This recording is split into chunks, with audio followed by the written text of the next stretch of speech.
Olá, uma boa tarde. Nesta semana em que todos os olhares se voltam para a celebração dos 50 anos do 25 de abril de 1974, recebemos no programa Eclésia Nelson Ribeiro, diretor da Faculdade de Ciências Humanas da Universidade Católica Portuguesa. Com o professor Nelson vamos também olhar para a rádio, para os meios de comunicação social fundamentais na altura e para como hoje, 50 anos depois, se noticia ainda a madrugada tão esperada. Convido-o primeiro a olhar para alguns acontecimentos que marcam a atualidade religiosa. Os bispos portugueses publicaram uma nota de congratulação nos 50 anos do 25 de abril, onde lembram que há ainda muito por fazer. Um documento de congratulação, de reflexão e de revisão do caminho percorrido nos 50 anos do 25 de abril. Foi esse o objetivo da nota pastoral da Conferência Episcopal Portuguesa na última Assembleia Plenária. Os bispos portugueses, nas vésperas desta comemoração, refletem sobre o caminho percorrido pela sociedade portuguesa, de que a Igreja faz parte, e reconhecem tudo o que de positivo se conseguiu no Portugal democrático.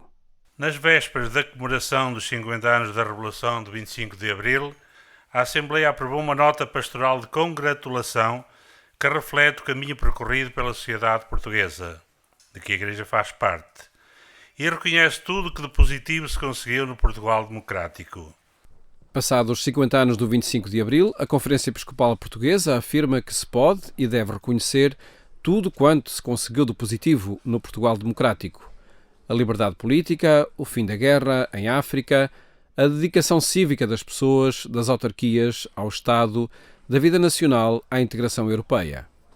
Na senda da liberdade, sem esquecer a justiça social e a responsabilidade em função da dignidade humana e do bem comum, somos chamados hoje a retomar os valores de Abril no sentido da democratização do país, do fim da guerra e do desenvolvimento geral.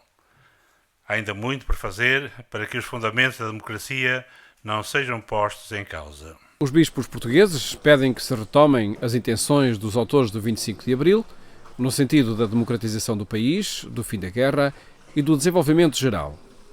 Democracia, paz e desenvolvimento são intenções que continuam a reclamar nos dias de hoje.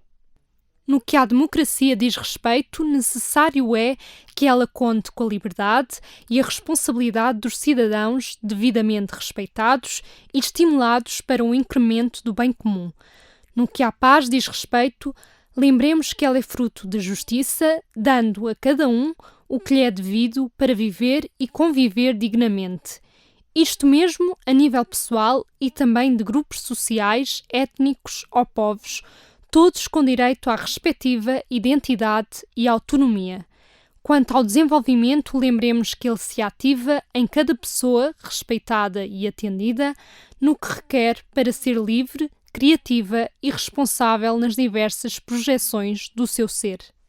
Segundo a nota pastoral, depois de estabilizada a situação do novo quadro constitucional, muito se conseguiu para responder a várias necessidades dessa altura ou que apareceram depois, com muita participação de católicos politicamente comprometidos e de instituições de solidariedade social ligadas à Igreja. Para os bispos católicos, este impulso solidário, que se ganhou em 50 anos de vida democrática, é o que levará a todos, cidadãos de um país enriquecido, com populações advindas de outros espaços e culturas, a atingir novas metas nos campos da família, da habitação, do trabalho, da educação e da saúde, e de tudo o que garanta uma vida digna. Vida devidamente respeitada e acompanhada em todas as suas fases e circunstâncias, da concepção à morte natural. A Conferência Episcopal Portuguesa, reunida na sua Assembleia Plenária, termina a nota dedicada ao 25 de Abril, também os 4 princípios permanentes da doutrina social da Igreja: dignidade da pessoa humana, bem comum, subsidiariedade e solidariedade, levarão a prosseguir na senda aberta. A sede de Aveiro recebeu as últimas peregrinações da zona de Vagos, na Diocese, no contexto do jubileu dos 600 anos da Catedral.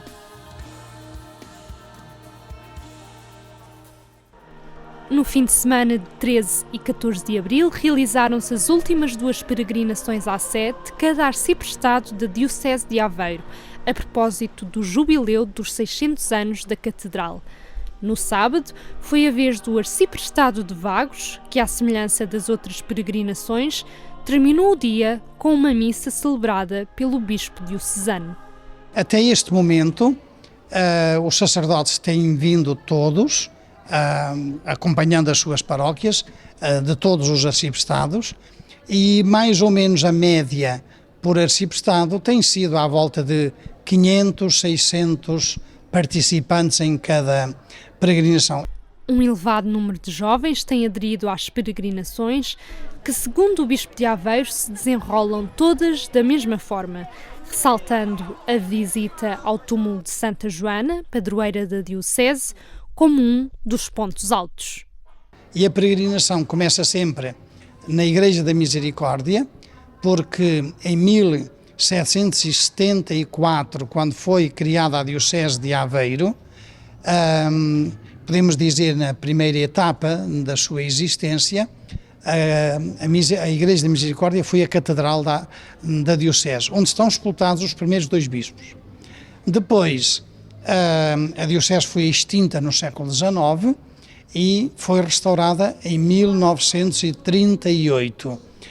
Podemos dizer que da Igreja da Misericórdia vimos para o Museu de Aveiro, que é hoje o Convento de Santa Joana, Museu Convento de Santa Joana, e sobretudo, é muito importante, ela é a nossa padroeira, a padroeira da Diocese, e queremos todos que o seu culto, e sobretudo imitando-a a ela naquilo que tem de proposta de santidade, chegue a toda a Diocese.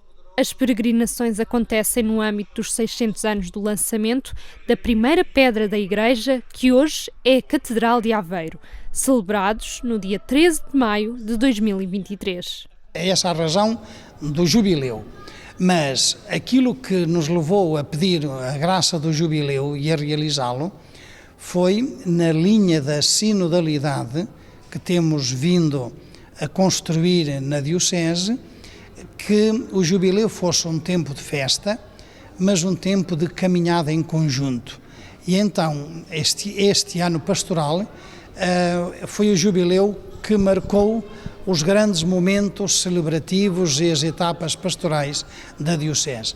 E isto para nós tem sido muito importante, porque é uma forma de construir a comunhão e é uma forma de percorrermos juntos este caminho sob a ação do Espírito Santo para construir o futuro, para vermos caminhos novos que temos de construir.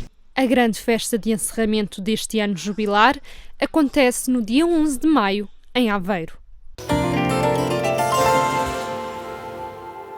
Este e outros acontecimentos da atualidade religiosa passam pelo endereço agência.eclesia.pt. Conversamos agora com Nelson Ribeiro, diretor da Faculdade de Ciências Humanas da Universidade Católica Portuguesa. Obrigada por estar na nossa companhia. Convidava-o a fazer, ainda que brevemente, este caminho que nos levou da censura, da falta de liberdade, até uma realidade presente em que a informação está na ponta dos dedos, digamos assim. Esta nova realidade lança novos desafios à forma como comunicamos hoje? Antes de mais, boa tarde, obrigado pelo convite. Obrigada a nós. Certamente, se é verdade que agora que estamos a assinalar os 50 anos do 25 de Abril, pensamos no período de censura e em como a censura era muito limitadora da informação que as pessoas podiam ter acesso, embora, enfim, as pessoas mais informadas tentavam construir mecanismos também de romper essa censura. Hoje, dir-se-á que, por um lado, estamos talvez nos antípodas disso, ou seja, a informação está presente em todo lado, temos acesso a tudo, não deixa de ser também, ou de haver aqui também alguma ilusão, para a qual eu julgo que é importante nós alertarmos cada vez mais. Sobretudo num momento em que nós temos muitas vezes acesso e estamos a consumir informação que nos chega, sobretudo, através das redes sociais. E não nos podemos esquecer que as redes sociais têm a operar algoritmos cada vez mais poderosos que estão a selecionar a informação por nós. Por isso é importante nós percebermos a diferença entre aquilo que é comunicação e aquilo que é jornalismo? É fundamental, porque, obviamente, nós, quando recebemos conteúdos informativos, vamos chamar assim, através das redes sociais, não deixam de ser notícias, mas os critérios que levam a essa seleção criam-nos a ilusão de que nós estamos a ter um retrato da diversidade, da pluralidade de ideias que existe na sociedade, e não é isso que os algoritmos nos dão. Os algoritmos estão a selecionar para nós informação que, à partida, vão reforçar aquilo que nós pensamos. Isto tem, obviamente, a ver com o modelo de negócio das próprias plataformas tecnológicas, que querem agarrar a nossa atenção e, portanto, procuram dar-nos aquilo que acham que nós queremos ler. Isto é bastante perigoso do ponto de vista democrático, porque nós passamos a estar menos expostos àquilo que as pessoas que não pensam como nós, mas também é importante, a democracia é feita de um diálogo, e por isso o jornalismo tem, de facto, esse papel central de nos confrontar com visões do mundo, visões da realidade, que são diversas e que estão em discussão permanente. E nós, ao fugirmos para as redes sociais, para não sermos confrontados com essa pluralidade de opiniões, obviamente isso contribui muito para uma certa polarização, que é aquilo que nós também vemos que está a acontecer em muitos países. Sim, e no nosso também. E em Portugal também. Professor, corrija-me se estiver errada, integra um grupo de investigação Narrativas dos Mídia e Memória Cultural, e designo isto em especial porque também a Faculdade de Ciências Humanas acompanha futuros jornalistas. Trata-se de um diálogo, de um permanente desafio de diálogo, de entregar aquilo que é esta memória cultural também para a construção de uma profissão, para a construção daquilo que se quer fazer com as pessoas para construírem conhecimento, para construírem informação, e não se deixarem levar apenas com ideologias ou com polarizações, como dizíamos há pouco, este lugar da memória cultural nesta construção de profissionais de hoje, profissionais que querem ajudar a construir a sociedade. Bom, como dizia, há uma questão que é fundamental. O jornalismo e os meios de comunicação, de uma forma mais geral, não só o jornalismo e os jornalistas, têm um papel muito importante na construção e na reconstrução da nossa memória coletiva. E, aliás, o acontecimento do 25 de Abril será um exemplo. Eu diria que a maioria da sociedade portuguesa, basta ter menos de 55 anos, não terá memória dos acontecimentos do 25 de Abril. Mas, na verdade, todos temos memórias. Mas serão memórias reconstruídas também, a partir de recordações, de diálogos. E muitas vezes a partir de recordações, diálogos, discussões que nós ouvimos através dos meios de comunicação. E, portanto, aí o jornalismo e os meios de comunicação, de uma forma mais global, desempenham um grande papel nesta construção da memória, porque ela não deixa de ser uma memória. Quer dizer, nós todos temos uma ideia sobre o que é que foi o 25 de Abril, o que é que aconteceu a seguir naqueles dias, e muitas vezes isso são memórias mediadas. E, portanto, quando nós formamos futuros jornalistas e profissionais de comunicação, é muito importante que eles tenham consciência também deste papel que estão a ter, ou seja, eles não estão apenas a relatar o presente, mas ao relatarem o presente também estão a ajudar a fixar aquilo que vão ser as memórias que nós vamos ficar em relação ao passado. E isso é muito importante, porque há aqui também uma relação com o futuro, que é, nós quando pensamos o presente e aquilo que queremos para o nosso futuro coletivo, por exemplo, quando estamos a discutir isso em termos políticos, obviamente toda esta memória de onde nós viemos e para onde vamos tem um papel nas decisões que nós tomamos. E por isso não podia estar mais de acordo com a sua afirmação de que essa é uma variável que é muito importante ter em conta quando pensamos, por exemplo, o jornalismo. E fixando a memória, o professor Nelson Ribeiro é autor precisamente desse livro, A Rádio Renascença e o 25 de Abril, e percebemos como os meios de comunicação social, e em especial a rádio na altura, foi fundamental para dar aos portugueses notícias dos acontecimentos em curso. Eu perguntava-lhe especificamente sobre o papel da Rádio Renascença. Que papel fundamental foi esse, para além das histórias conhecidas em torno do local onde as senhas para as tropas poderem sair e dar início àquilo que seria a Revolução, mas que papel teve a Rádio Renascença nesta madrugada e nestes dias após a madrugada limpa que a Sofia escreveu? A Renascença teve um papel que acabou por ser central a vários níveis. Teve um papel, desde logo, como dizia, porque transmitiu aquela que foi a última senha para o 25 de Abril, que era uma senha, aliás, bastante complexa, que incluía alguns poemas, mensagens, mas onde estava aquilo que ficou mais conhecido, porque lá está, é o que ficou retido na memória, a transmissão da Grândola Vila Morena, que era apenas uma pequena parte desta senha, que aliás tinha a duração de 20 minutos. E isso só foi possível porque, obviamente, a Renascença, na fase final do regime, tinha de facto contacto com muitos setores, na altura chamados progressistas, portanto, que já não se reviam propriamente naquilo que era o regime político do Estado Novo. E muitas dessas pessoas estavam na órbita da Rádio Renascença, até por alguns programas que já eram emitidos e nos quais havia algum tipo de contestação em relação à situação social, obviamente uma contestação sempre muito controlada também pela censura.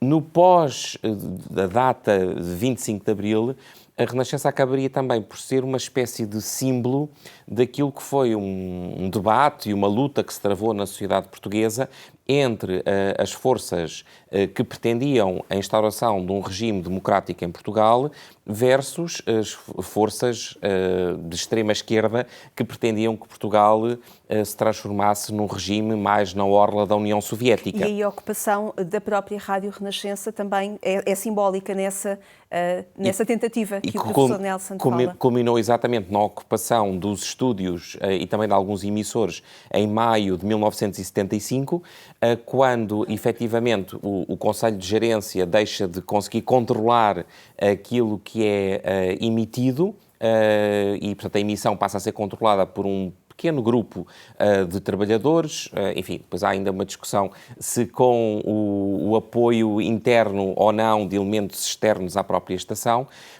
e que depois vai levar, inclusive, a um conjunto de manifestações no país. Talvez a mais simbólica seja mesmo no dia 18 de junho, em que aí há uma manifestação frente ao Patriarcado de Lisboa, de pessoas a contestar o papel da Igreja neste período revolucionário, e outros que vão defender que a Rádio Renascença seja restituída à Igreja Católica, uma vez que a emissão não estava a ser controlada pela Igreja. Mas depois há um conjunto de manifestações noutras cidades de católicos a exigir a devolução da Rádio Renascença à Igreja Católica, e que, aliás, leva que o próprio Mário Soares se pronuncie sobre esta situação, dizendo que, ou tentando pôr aqui alguma água nesta fervura, digamos, percebendo que, obviamente, Portugal estava a caminhar para uma situação na qual facilmente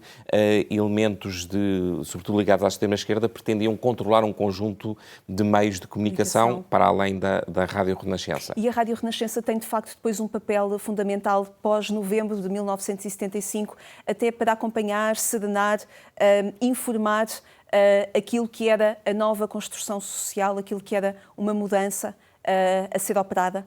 A seguir ao 25 de novembro, em que a Rádio Renascença é depois devolvida à Igreja Católica, a Renascença vai ter um papel singular, porque passa a ser o único meio de comunicação não impresso, ou seja, além dos jornais, é o único meio de comunicação que não é controlado pelo Estado, não é? Porque na televisão só havia a RTP e as rádios eram todas controladas também pela RDP. Portanto, a Renascença estabelece como a única voz que tem alguma independência em relação ao poder político, e isso vai ser muito importante para, lá está, trazer uma outra visão dos acontecimentos e da realidade, e, por outro lado, também vai contribuir muito para a afirmação da Rádio Renascença como uma das principais estações de rádio portuguesas, na qual uma grande parte da sociedade, ao longo depois do final dos anos 70 e nos anos 80 e mesmo anos 90, se vai rever muito naquilo que eram os conteúdos oferecidos por esta estação, que era, lá está, a única fora da orla do Estado, pelo menos até ao início dos anos 90. E mostrando também que o Episcopado Português e a Igreja Católica em Portugal acompanhava a mudança de regime? Sim, portanto, quando nós pensamos naquilo que Uma vez que a Rádio Renascença é a propriedade, precisamente, da Igreja e do Patriarcado de Lisboa. Em relação, de facto, até às emissões que são produzidas depois da restituição, portanto, estamos a falar da segunda metade dos anos 70 e anos 80, aquilo que talvez na altura até possa ter causado alguma surpresa é que, efetivamente, a Igreja não só permite, mas estimula que a Rádio Renascença seja uma estação que transmita todo o tipo de conteúdos. Portanto, obviamente tem conteúdos religiosos, mas que ocupam uma percentagem muito minoritária da programação, e depois tem conteúdos de entretenimento, programas de informação. Portanto, o que mostra aqui uma igreja que quer estar com as pessoas, e que não se quer posicionar apenas na esfera do religioso, ou seja, não quer estar apenas dentro da igreja no sentido físico, mas quer efetivamente que a igreja esteja presente no dia-a-dia, nas várias dimensões da vida das pessoas, que acompanhe, portanto, que dê informação, que também transmita entretenimento. E de uma forma plural contribua para o conhecimento e para a informação das pessoas, como falávamos no início da nossa conversa. Sim, até porque essa é outra marca também da Rádio Renascença, que é, apesar de ter uma posição editorial que é, obviamente, vincada, mas que dá espaço de diálogo a todas as linhas de pensamento, a todos os partidos políticos. E, portanto, eu acho que isso claramente, usando as suas palavras, mostra uma igreja que quer estar em diálogo e que quer estar, digamos assim, neste jogo democrático, a contribuir para esclarecer as pessoas e para, no fundo, também contribuir, dar o seu contributo para robustecer a democracia. E, aliás, o próprio papel do cardeal Dom António Ribeiro, mesmo naquele período de ocupação da Renascença, foi sempre uma posição de alguém que queria contribuir para uma solução e não para criar aqui um problema. Exatamente. Sem dúvida. Professor Nelson Ribeiro, obrigada por ter estado connosco a olhar para aquilo que foi o caso da Rádio Renascença, mas muito também para aquilo que é o contributo há 50 anos da comunicação social, mas também aquilo que é o contributo da comunicação social naquela madrugada que a Sofia nos contou esse dia inteiro, inicial e limpo. Muitíssimo obrigada. Muito obrigado. Encontre-nos em agência.eclesia.pt ou amanhã aqui na RTP2 pelo mesmo horário. Tenha uma excelente tarde. Até amanhã, se Deus quiser.